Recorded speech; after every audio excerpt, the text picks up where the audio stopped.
गणपतीपुळे रत्नागिरी जिल्ह्यातलं हे एक सुंदर किनारी गाव आहे आणि ते तिथल्या 400 वर्षांहून जुन्या स्वयंभू गणेश मंदिरासाठी खूप म्हणजे खूपच प्रसिद्ध आहे. हो ना.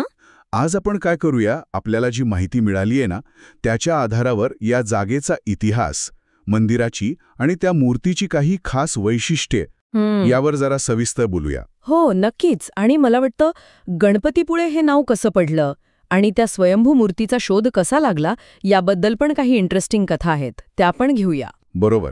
सुरुवात नावापासूनच करूया का? गणपती हे तर ठीक आहे, देवाचं नाव. पण पुळे पुळे म्हणजे वाळूचा ढिगारा किंवा वाळूची टेकडी. अच्छा.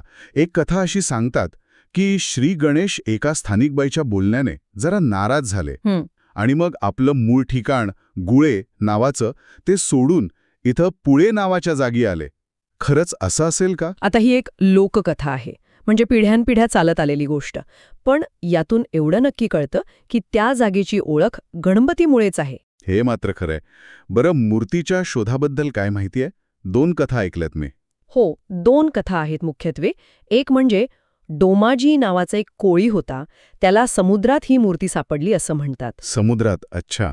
आणि दुसरी कथा आहे बाळभट्टजी भिडे नावाच्या एका ब्राह्मणाची, त्यांना दृष्टांत झाला म्हणे. आणि एका विशिष्ट जागी त्यांना गायीच्या स्तनातून दुधाची धार जमिनीवर पडताना दिसली. मग तिथे त्यांनी खोदलं आणि ही मूर्ती प्रकट झाली. वाह! म्हणजे दोन्ही कथा वेगळ्या आहेत, पण दोन्हीमध्ये श्रद्धा आहे. एक कोळी एक ब्राह्मण, म्हणजे वेगवेगळ्या समाजात ही श्रद्धा रुजलेली दिसते, नाही का? अगदी. हे त्या देवतेच्या काय म्हणतात त्याला व्यापक स्वीकृतीचं लक्षण असू शकतं. बरोबर. आता मूर्तीबद्दल बोलूया. ही स्वयंभू आहे म्हणतात, म्हणजे कोणी घडवलेली नाही, स्वतःहून प्रकट झालेली. हो, आपोआप निर्माण झालेली. आणि ती पांढऱ्या वाळूची आहे, साधारण 4 फूट उंच. 4 फूट. आणि किती जुनी मानतात? साधारणपणे 1600 वर्षापूर्वी ती प्रकट झाली असा अंदाज आहे. 1600 वर्ष? आणि स्वयंभू असण्याला आपल्याकडे खूप महत्त्व आहे, कारण अशी मूर्ती म्हणजे थेट दैवी शक्तीचं रूप मानलं जातं. हो ना.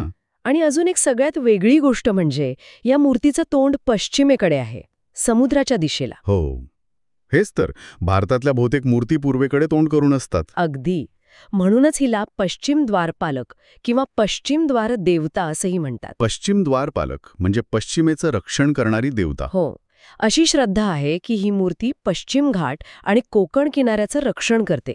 कदाचित त्या काळातल्या समुद्री मार्गांचं महत्त्व पण असेल यामागे. कोण जाणे. खरे. म्हणजे फक्त धार्मिक नाही, तर भौगोलिक किंवा सामरिक महत्त्व पण जोडलेलं असू शकतं. आणि अजून एक जरा अद्भुत गोष्ट सांगतात की पावसाळ्यात मूर्तीच्या बेंबीतून पाण्याची बारीक धार येते. हो, असंही म्हणतात होय? हो. आणि याच मूर्तीमुळे म्हणे 2004 साली त्सुनामी आली होती, तेव्हा गावाचं रक्षण झालं, समुद्राचं पाणी गावात घुसलं नाही, अशी तिथल्या लोकांची श्रद्धा आहे. बापरे. म्हणजे निसर्गाचे चमत्कार आणि लोकांची श्रद्धा यांचा कसा मिलाफ झालाय बघा. अगदी. आणि याच श्रद्धेमुळे मंदिराचा विकास पण होत गेलाय कित्येक शतकांपासून. बरोबर. म्हणजे सुरुवातीला कदाचित अगदी साधं काहीतरी असेल, मग छत्रपती शिवाजी महाराजांचे मंत्री होते अण्णाजी दत्त. त्यांनी गवताचं छप्पर बदलून घुमट बांधला.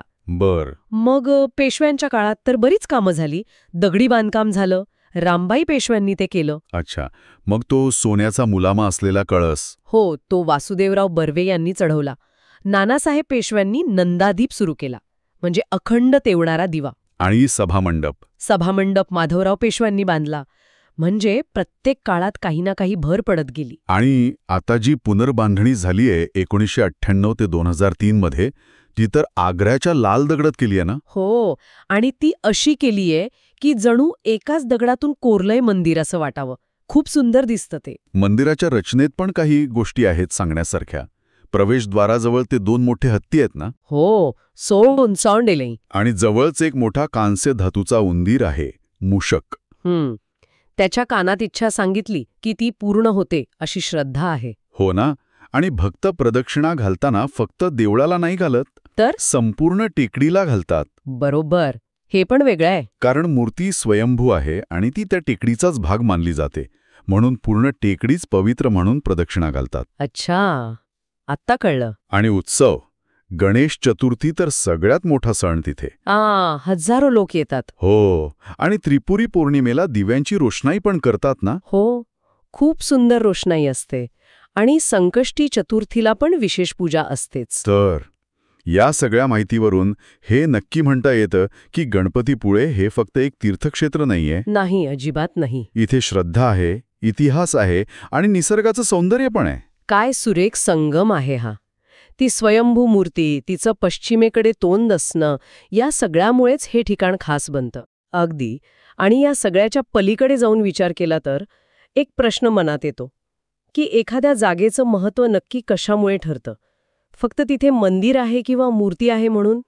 की त्या जागेमागे ज्या शेकडो वर्षांच्या श्रद्धा आहेत, लोकांच्या कथा आहेत, त्यांचे अनुभव आहेत, त्या परंपरेमुळे ती जागा अधिक अर्थपूर्ण आणि जिवंत होते. विचार करण्यासारखा